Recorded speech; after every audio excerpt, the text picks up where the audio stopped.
हमारे पास अंग्रेजी में 3 शब्द हैं, डू, डज और डिड।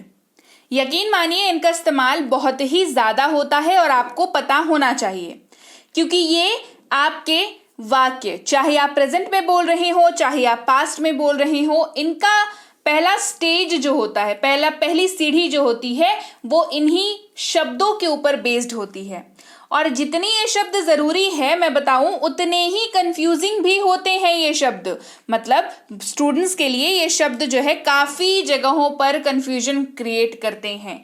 तो आज ये जो पहला स्टेज है, चाहे प्रेजेंट के वाक्य की बात करें या फ्यूचर के या पास्ट के वाक्य की बात करें, मतलब प्रेजेंट और पास्ट के वाक्य की बात करें, या फिर इनके कंफ्यूजन से संबंधित बात करें, सब कुछ आज की क्लास में क्लियर करेंगे और हम लोग सब कुछ को समझेंगे। तो चलिए क्लास को शुरू करते हैं। सबसे पहले मैं बता दूं कि अगर आप किसी भी वाक्य में आप इस्तेमाल कर रहे हैं इस तरीके का वाक्य कि क्या मैं जाता हूँ, क्या वे लोग खाते हैं, इस तरीके का, चाहे तो आप प्रश्न पूछने के लिए इस्तेमाल कर रहे हो या चाहे आप मना करने के लिए इस्तेमाल कर रहे हो, जी हाँ, तो आपको अगर वाक्य में क्या ता हूँ, क्या ते हो, क्या ते हैं दिखता है, तो उस वाक्य में आपको अंग्रेजी में डू का इस्तेमाल करना पड़ेगा। किसका इस्तेमाल करना पड़ेगा? डू का इस्तेमाल करना पड़ेगा। जैसे क्या मैं खाता हूँ, क्या मैं खाता हूँ। देखिए इस वाक्य में अगर आप देख पा रहे होंगे तो मैंने अभी आपको बताया कि क्या ता हूँ वाक्य में आपको दिखेगा, तो आपको यहाँ पर क्या ता हूँ दिख रहा है वाक्य में एकदम। तो आप समझ गए कि डू का इस्तेमाल होगा, तो ये हो जाएगा डू आई ईट। क्या हो जाएगा? डू आई ईट। अब सवाल इस जगह पर आना चाहिए आपके दिमाग में कि यहाँ पर मैं की अंग्रेजी आई हो गया, क्या ता हूँ की अंग्रेजी डू हो गया, और यहाँ पर खाने की बात हो रही है तो उसका ईट हो गया। तो कई बार क्या होता है, वाक्य बनाने के क्रम में वर्ब का फॉर्म कौन सा यूज करें, इसमें कंफ्यूजन हो जाती है। तो आज एक कंफ्यूजन जड़ से खत्म करते हैं। चलिए, आप चाहे तो अपने वाक्य में डू का इस्तेमाल कर लें, चाहे डज का इस्तेमाल कर लें, चाहे डिड का इस्तेमाल कर लें, आपको इन तीनों के साथ V1 का उपयोग ही करना है। वर्ब के पहले फॉर्म का उपयोग ही करना है, पहले रूप का उपयोग ही करना है। ये गांठ बांध लीजिए बात। और चलिए क्लास को हम लोग आगे बढ़ाते हैं, अगले वाक्य को देखते हैं। क्या तुम खाते हो? यहां पर क्या ते हो आपको दिख रहा है, साफ साफ दिख रहा है। क्या ते हो जाएगा डू यू ईट। क्या हो जाएगा? Do you eat. क्या हम पढ़ते हैं? Do we study. क्या हम पढ़ते हैं? Do we study. क्या ते हैं आपको दिख रहा है, जिसके लिए हमारे पास डू हमने यूज किया, हम के लिए हमने वी का इस्तेमाल किया। पढ़ने की बात हो रही है, बताया डू के साथ V1 लगेगा तो स्टडी का उपयोग हो गया, डू वी स्टडी। क्लियर?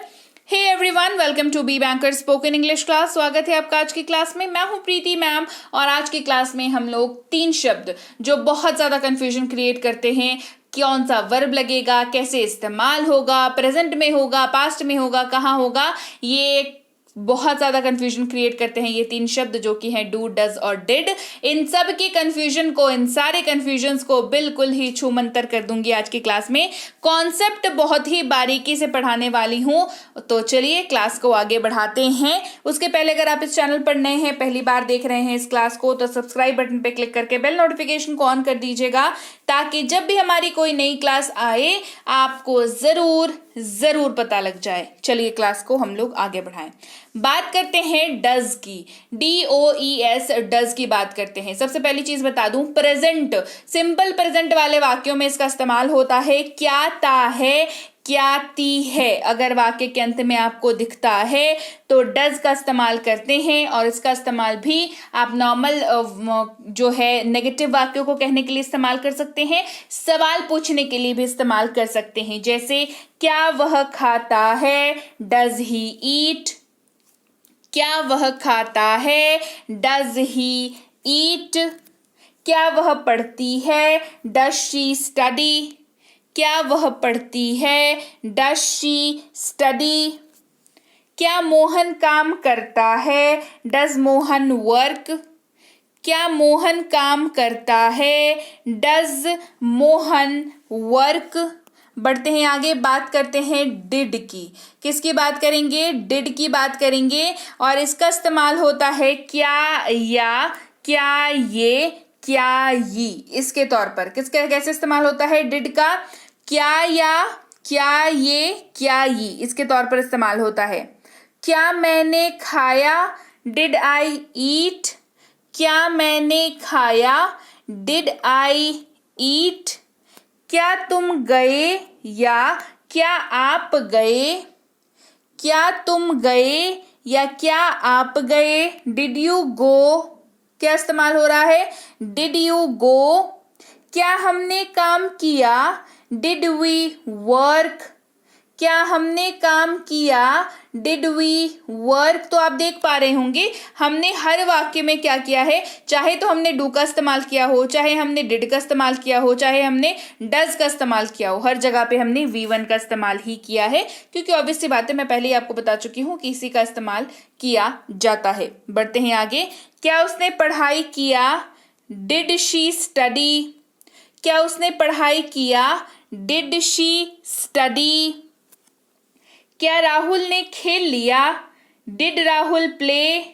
क्या राहुल ने खेल लिया? Did Rahul play?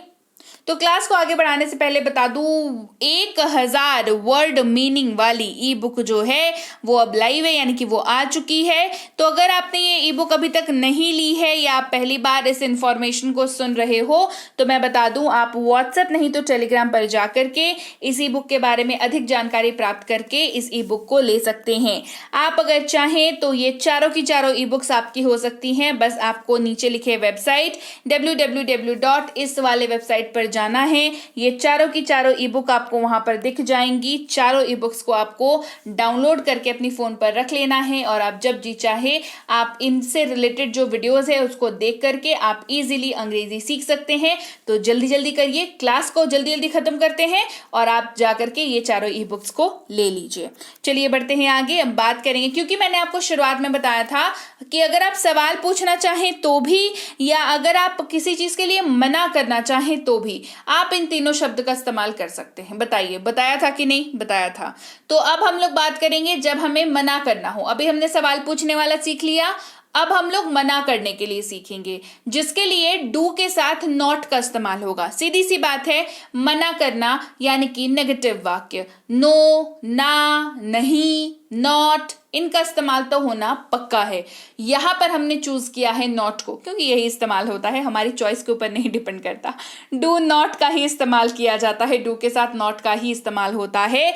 और इसके साथ आपको एक छोटा सा रूल याद रखना पड़ेगा, दैट इज कि आप आई, यू, वी और दे के साथ ही डू का इस्तेमाल कर सकते हैं। जी हाँ, चाहे आप सवाल पूछने के लिए कर रहे हो, आप डू नॉट के साथ जो है आप इनका इस्तेमाल ही कर सकते हैं। चलिए देखते हैं कैसे। नहीं ता हूं, नहीं ते हो, नहीं ते हैं। अगर आप वाक्य में इस्तेमाल कर रहे हो तो आप डू नॉट का इस्तेमाल करेंगे। जैसे मैं नहीं खाता हूं, आई डू नॉट ईट। मैं नहीं खाता हूं, I do not eat. Does not की बात करते हैं। चलिए डज नॉट का इस्तेमाल समझ लीजिए। आप डज नॉट का इस्तेमाल ही, शी, इट और किसी भी नाम के साथ ही कर सकते हैं। Very careful, be very careful. आपको रूल्स के मामले में अंग्रेजी में थोड़ा केयरफुल, थोड़ा नहीं बहुत ज्यादा केयरफुल रहना पड़ेगा, नहीं तो पूरा का पूरा वाक्य आपका एफर्ट ही वेन में चला जाएगा, यानी कि बेकार चला जाएगा। चलिए इस्तेमाल देखते हैं। अगर आप वाक्य में नहीं ता है, नहीं ती है का इस्तेमाल कर रहे हैं तो डज नॉट का इस्तेमाल किया जाएगा। किसका इस्तेमाल करेंगे? डज नॉट का। वह नहीं खाता है, ही डज नॉट ईट। वह नहीं खाता है, ही डज नॉट ईट। बात करेंगे डिड नॉट की। डिड नॉट का इस्तेमाल जी आप सबके साथ कर सकते हैं। I, you, we, they, he, she, it और किसी भी नाम के साथ डिड नॉट का इस्तेमाल आप कर सकते हैं। आराम से, प्यार से, बहुत ही बढ़िया तरीके से डिड नॉट का इस्तेमाल कर सकते हैं। अगर आप वाक्य में देखें नहीं या, नहीं ये, नहीं ये, तो आराम से did not का इस्तेमाल कर लीजिए। जैसे मैंने नहीं खाया, I did not eat। मैंने नहीं खाया, I did not eat। वह नहीं गया, he did not go।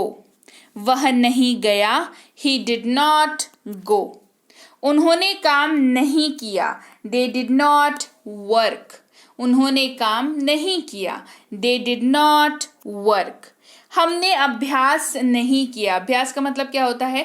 किसी भी चीज को बार बार करना, जिसको आप रिवाइज या प्रैक्टिस के तौर पर समझते हैं ना। We did not practice। We did not practice। तो चलिए भाई, आज की क्लास यही तक। आपको क्या करना है? आपको करनी है प्रैक्टिस, ताकि आप ये ना कहें कि we did not practice. So make sure you do practice. जी हाँ, जरूर प्रैक्टिस करिए। Practice makes a man and a women and everybody perfect, है ना। इसको आपको याद रखना होगा कि प्रैक्टिस से ही नैया पार लगेगी। तो जो भी क्लास मैं कराती हूँ, सिर्फ क्लास करने से काम नहीं चलेगा, प्रैक्टिस भी करनी होगी बहुत सारी। तो चलिए कमेंट सेक्शन में मुझे बताइए क्लास कैसी लगी और कौन कौन प्रैक्टिस करने वाला है, ये भी मुझे कमेंट सेक्शन में जानना है। ठीक है, मैं सबके नाम जानती हूँ, जो लोग कमेंट करते हैं ना, सबके नाम मैं जानती हूँ, और कौन कौन रेगुलर कमेंट करता है और कौन कौन मैं जो होमवर्क देती हूँ उसको कंप्लीट करता है, ये भी मैं नोट करती हूँ रोज। तो जल्दी से जल्दी आप कमेंट करके मुझे बताइए कौन कौन प्रैक्टिस करने वाला है और क्लास कैसी लगी, ये भी मुझे बताइए। क्लास बढ़िया लगी है, क्लास को लाइक करिए, क्लास को शेयर करिए। चैनल को सब्सक्राइब नहीं किया है तो जल्दी से सब्सक्राइब कर दीजिए, ताकि आगे जब भी क्लास में कराऊं आपको पता लगे। इसके साथ ही 1000 शब्दों की मीनिंग वाली, यानी कि वर्ड मीनिंग की ई बुक जो है वो अब लाइव है, यानी कि वो अब आ चुकी है। तो आपने अगर अभी तक ये ई बुक नहीं ली है तो किसका इंतजार कर रहे हैं? जल्दी से जल्दी व्हाट्सएप नहीं तो टेलीग्राम पर कॉन्टैक्ट करिए। आप कैसे ले सकते हैं इस ई बुक को, वहां पर आपको बता दिया जाएगा। टेंसेस की ई बुक और इसकी फुल कोर्स के लिए टेलीग्राम नहीं तो व्हाट्सएप पर कॉन्टैक्ट करें। बेसिक प्लस स्पोकन इंग्लिश की कोर्स और इसकी ई बुक के लिए कॉन्टैक्ट कर सकते हैं। स्पोकन इंग्लिश कोर्स और इसकी बुक के लिए भी आप टेलीग्राम और व्हाट्सएप पर कांटेक्ट करिए और पता करिए कि कैसे ये ई बुक्स आपको मिल सकती हैं। चारों भाई हमें एक साथ किताब चाहिए तो आपको इस नीचे लिखी वेबसाइट पर जाना होगा www. ये जो भी लिखा हुआ है इसको आपको करना है अपने मोबाइल पर सर्च करके आप एक ऐसे पेज पर पहुंचेंगे जहां पर ये चारों ई बुक्स आपका इंतजार कर रही हैं कि भाई हमें अपने फोन पे डाउनलोड कर लीजिए। तो जरूर से जरूर ये चारों ई बुक्स को आपको अपने पास रखना ही चाहिए, बिकॉज बहुत इंपॉर्टेंट है और सारे जो है ना बिल्कुल मतलब चुने हुई चीजें हैं जो आपको मदद करती है अंग्रेजी बोलने में। तो ये चारों के चारों ई बुक्स जो है डाउनलोड कर लीजिए, अपने मोबाइल पर रखिए। इसके अलावा टेलीग्राम और व्हाट्सएप पर जरूर आप ज्वाइन हो जाइए। टेलीग्राम के चैनल पर ज्वाइन हो जाइए, व्हाट्सएप के ग्रुप पे ज्वाइन हो जाइए।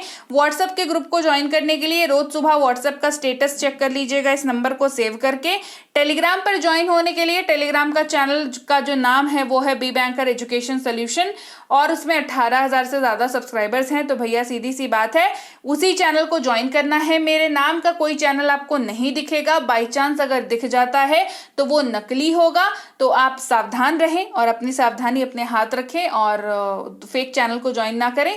Real channel B Banker education solution, 18,000 से ज्यादा सब्सक्राइबर्स, उसी को ज्वाइन करिए। यहाँ पर आप हमारी प्रीमियम स्पोकन इंग्लिश की कोर्स के बारे में जान सकते हैं, आप हमारी बेसिक इंग्लिश रीडिंग कोर्स के बारे में जान सकते हैं। बेहतरीन कोर्सेज हैं, इनकी बैच कब शुरू होगी, क्लासेस कितने बजे होती हैं, आपको इनमें क्या क्या चीज़ें मिलेंगी, ये सारी चीज़ें आप बात कर सकते हैं व्हाट्सएप नहीं तो टेलीग्राम पर। तो चलिए भाई, मैं आपसे मिलती हूँ आपकी अगली क्लास में। Till then, thank you so much for watching. Stay tune to B bankers.